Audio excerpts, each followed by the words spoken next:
তাবিজ শব্দটা খুবই প্রচার, বাট এই শব্দটার আসল কারণই হলো শিরক। আর এই শিরক সবথেকে মারাত্মক গুনাহ। এই তাবিজের নামে শিরিক করে থাকি আমরা মুসলমান মানুষরাই বেশি, যারা আমরা আল্লাহ তাআলাকে না দেখে, নবীজি সাল্লাল্লাহু আলাইহি সাল্লামকে না দেখে, সাহাবা ইকরাম রাদিয়াল্লাহু তাআলা আনহুদের না দেখে, জান্নাত এবং জাহান্নামকে না দেখে, সবকিছুকে না দেখে এক বাক্যে বিশ্বাস করে ঈমান এনেছি যারা, আজকাল সেই সব মুসলমানদের গলায়, হাতে, কোমরে ইত্যাদি জায়গায় তাবিজ ঝুলানো।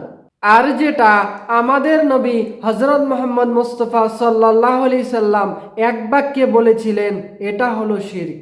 তো আমরা মুসলমান ঘরে জন্মগ্রহণ করে তাবিজ ধাগাকে কেন বিশ্বাস করি?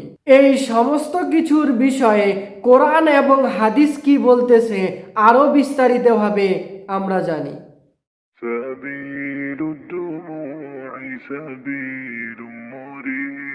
সূরা নিসা আয়াত নম্বর 48, এখানে বলা হয়েছে আল্লাহর সাথে শিরিক করলে আল্লাহ তাআলা ক্ষমা করবেন না, আর অন্য সব অপরাধে যাকে ইচ্ছা তিনি ক্ষমা করবেন।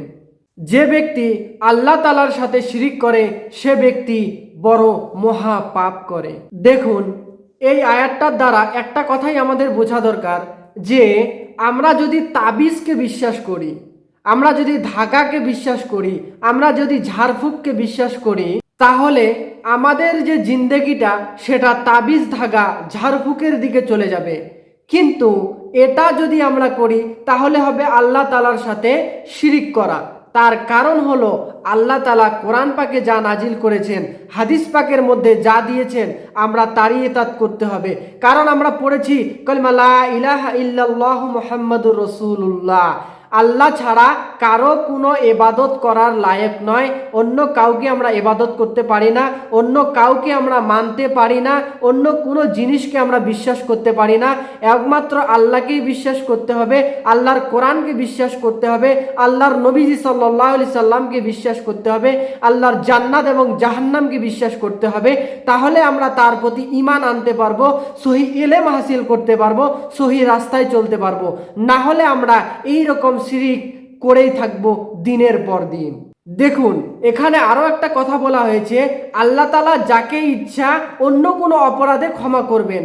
সেটা হচ্ছে আপনি নামাজ পড়ছেন না বা কোনো কাজ করছেন, যেটা কাজ আপনার দ্বারা খারাপ হয়েছে, সেটার জন্য যদি আপনি আল্লাহ তাআলার কাছে নির্জনে বসে ক্ষমা চান, আল্লাহ তাআলা সেই কাজটাকে আপনার ক্ষমা করে দিবেন এবং মাফ করে দিবেন। তার জন্য আপনাকে সহিভাবে ক্ষমা চাইতে হবে আল্লাহ তাআলার কাছে। তার জন্য সেই কাজটা যেন আপনার দুবারা ভুল না হয়, সেই হিসাবে আপনাকে ক্ষমা চাইলে আল্লাহ তাআলা মাফ করবেন। কিন্তু আপনি যদি আল্লাহ তাআলার সাথে কাউকে শিরিক করেন এবং আল্লাহ ব্যতীত অন্য কারো ইবাদত করেন, আল্লাহ ব্যতীত অন্য কারো উপাস্য করেন, আল্লাহ ব্যতীত অন্য কোনো জিনিসকে যদি আপনি বিশ্বাস করেন, তাহলে আপনি আল্লাহ তাআলার সাথে শিরিক করবেন। আর এই শিরিক আল্লাহ তাআলা কখনো ক্ষমা করবেন না। সূরা ইউনূস আয়াত নম্বর 107, এখানে বলা হয়েছে আল্লাহ তাআলা যদি আপনাকে কোনো কষ্টের মধ্যে ফেলেন, তাহলে তিনি ছাড়া আপনাকে মুক্ত করার মতো কেউ নেই। আর তিনি যদি আপনার ভালো চান, তাহলে সেটাকে রদ করে দেওয়ার মতো কেউ নেই।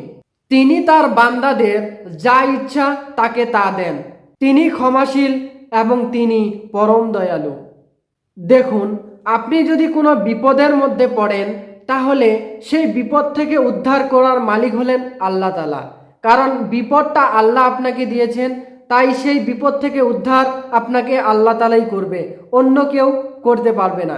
এবং আল্লাহ তাআলা যদি আপনাকে কিছু ভালো দিচ্ছেন, তাহলে সেই ভালোটা আপনার জন্য কেউ খারাপ করতে পারবে না। কারণ সেই জিনিসটা আল্লাহ তাআলা আপনাকে দিচ্ছেন, সেই জিনিসটা ভালোই হবে।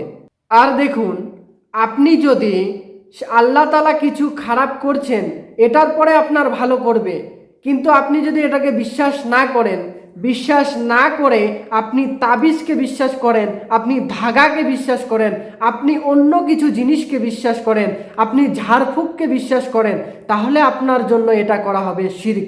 তার কারণ আল্লাহ তাআলা বলেই দিচ্ছেন এখানে যে কাউকে যদি আমি বিপদে ফেলি, কাউকে যদি আমি খারাপ পথে ফেলি, তা থেকে উদ্ধার করার দায়িত্ব আমার, তা থেকে শেফা দান করার দায়িত্ব আমার।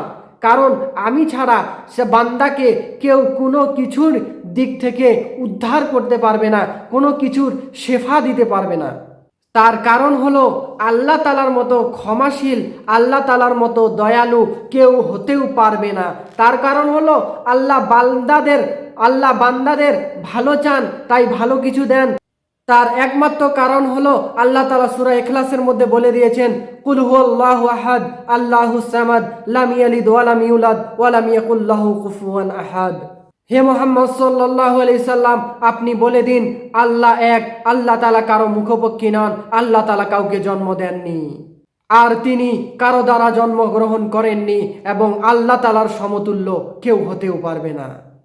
এটা থেকে আমাদেরকে একটা কথাই বুঝতে হবে যে আল্লাহ ব্যতীত আমরা যদি কারো কোনো ইবাদত করি, আল্লাহ ব্যতীত আমরা যদি কোনো অন্য জিনিসকে বিশ্বাস করি, তাহলে আল্লাহর সাথে আমাদের শিরিক করা হবে। তাই এই শিরিক সব থেকে বড় মহাপাপ।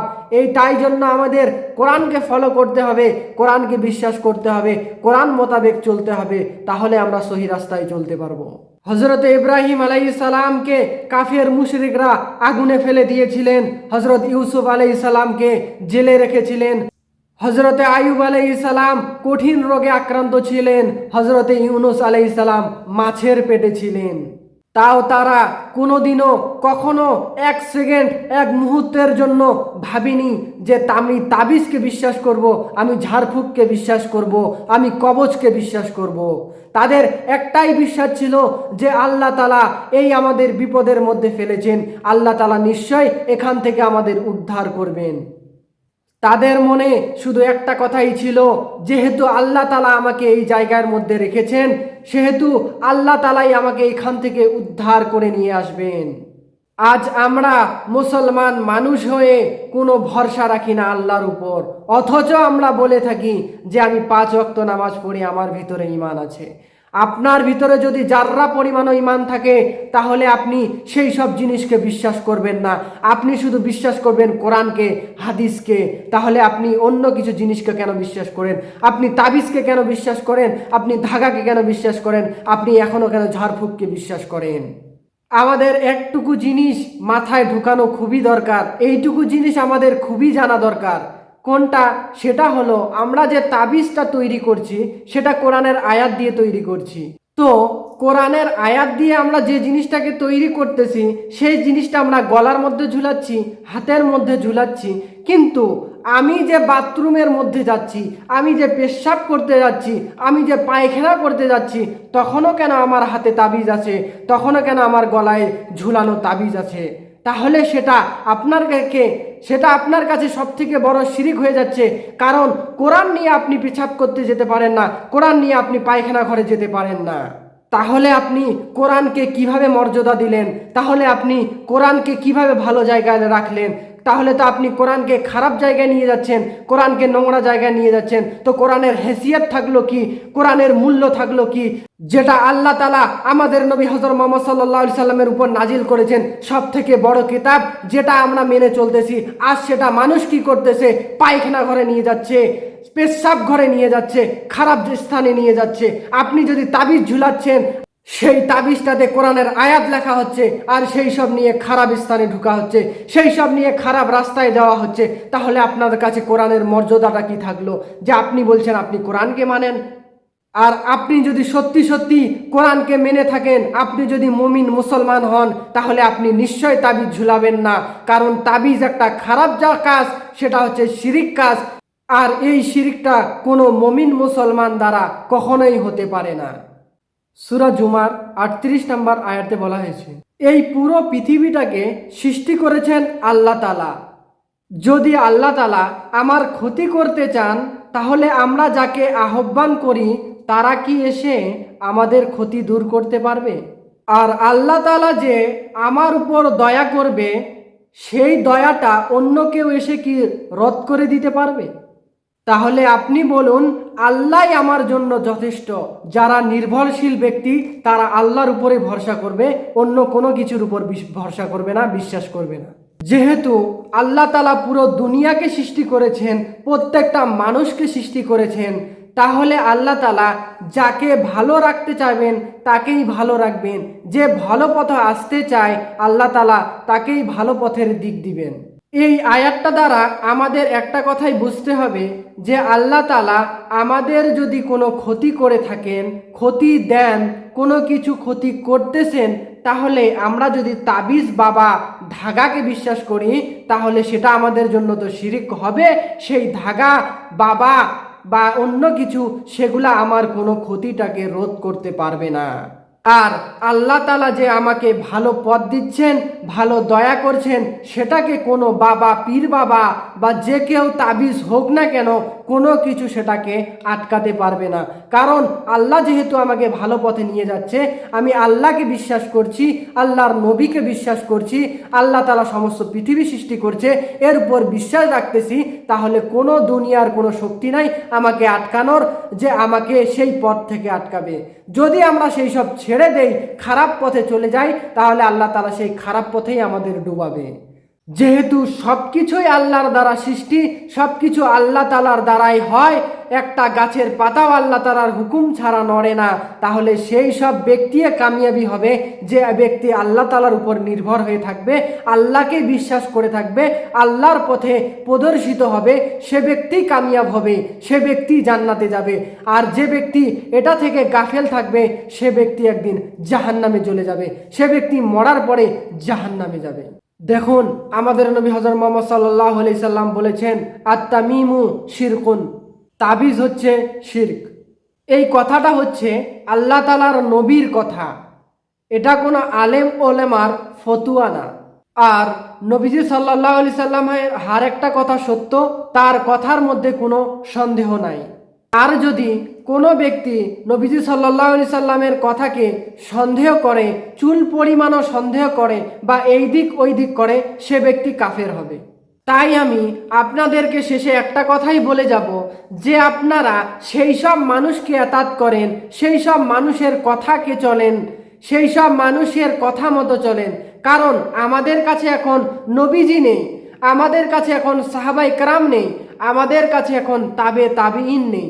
তাই আমাদেরকে মানতে হবে সেই সব মানুষের কথা, যেই সব মানুষ কোরআন এবং হাদিসকে খুলে বলে, কোরআন এবং হাদিস থেকে আপনাকে কথা বলে, কোরআন এবং হাদিসের বাইরে আপনাকে কথা বলে না। তাহলে আপনারা সেই সব মানুষের কথাকে এতাত করেন, সেই সব মানুষের কথাকে এতাত করবেন না যারা আপনাকে বলতেছে যে তাবিজের মধ্যে শক্তি আছে, ধাগার মধ্যে শক্তি আছে, পীর বাবার মধ্যে শক্তি আছে। সেই সব মানুষের কথার মধ্যে কোনো দাম নাই, সেই সব মানুষ তো অলরেডি শিরক করতেছে এবং সেই সব মানুষ আপনাকেও শিরকের দিকে ডাকতেছে। তাই আমি আপনাদের একটা কথাই বলবো, আপনারা সেই সব মানুষের এতাত করেন যারা কোরআন এবং হাদিস খুলে আপনাকে কথা বলছে, কোরআন এবং হাদিসের বিষয়ে ভালো জানে, সেই সব মানুষের কথা মতো আপনারা চলেন এবং আপনারা কোরআন এবং হাদিস নিজেই খুলে দেখেন যে কোরআনে কি লেখা আছে, কোরআনে হাদিসে কি লেখা আছে, হাদিসে কি দেওয়া আছে, কোরআন আমাকে কি করতে বলতেছে, কোরআন আমাকে কোন রাস্তার দিকে ডাকতেছে, কোরআন আমাকে কোন পথ থেকে বাঁচতে বলতেছে, সেই সব জিনিস আল্লাহ তাআলা কোরআন পাকের মধ্যে নাজিল করে দিয়েছেন। সেই সব জিনিস আপনারা নিজেই দেখুন, নিজেই পড়ুন, তাহলে আপনারা ঠিক রাস্তায় চলবেন, ঠিক পথে বুঝবেন। তাহলে আপনারা তাবিজ, ঝাড়ফুঁক, এই সব খারাপ কাজের থেকে আপনারা বিরত থাকবেন, আপনারা শিরিক করা থেকে বাঁচবেন। তাই সবার শেষে আমি আপনাদের একটা কথাই বলে যাব, যে আপনারা যে কাজটাই করুন না কেন কোরআন এবং হাদিসকে মেনে করুন, কোরআন এবং হাদিস মোতাবেক চলুন, তাহলে আপনি কামিয়াবি হবেন, না হলে আপনি কামিয়াবি হবেন না। কারণ কোরআনে আপনার একটা জড়িয়া জান্নাতে যাওয়ার, হাদিসে আপনার একটা জড়িয়া যেটা ভালো পথে আপনাকে আনার। তাই আমি প্রত্যেকে বলি যেন প্রত্যেকে আমরা কোরআন পড়নেওয়ালা হয়ে যাই, প্রত্যেকে কোরআনের মানে পড়নেওয়ালা হয়ে যাই, প্রত্যেকে হাদিস মোতাবেক চলার চেষ্টা করি। আমিন। ওয়া আখির দাওয়ানা আলহামদুলিল্লাহি রাব্বিল আলামিন।